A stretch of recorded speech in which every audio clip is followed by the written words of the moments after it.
Hello বন্ধুরা, তো আমি এসেছি আমার মায়ের বাড়িতে।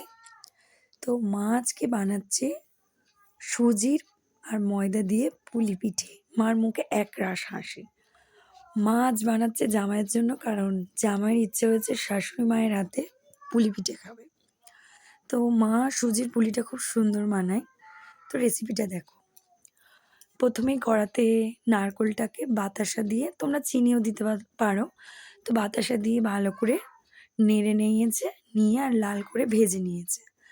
আর তারপরে ওই যে সুজি আর ময়দার ডোটা বানিয়েছিল, তাকে একটা পুর দিয়ে সুন্দর করে একটা শেপ বানিয়ে নিল। এটা সবাই পারো তোমরা। তো তারপরে জল গরম করে পুলি পিঠেগুলো দিয়ে একটা আলাদা বাটিতে করে গরম জলে একটু দুধ নিয়েছে আর একটু দেবে বাতাসা। তো বাতাসা দিয়ে ভালো করে দুধটা গুলে নিয়েছে। নেওয়ার পরে ওই পুলি পিঠের একটু ঠিক ফুটে সিদ্ধ হয়ে আসবে, নামানোর একটু আগে দিয়ে দুধটাকে ভালো করে ফুটিয়ে নিতে হবে।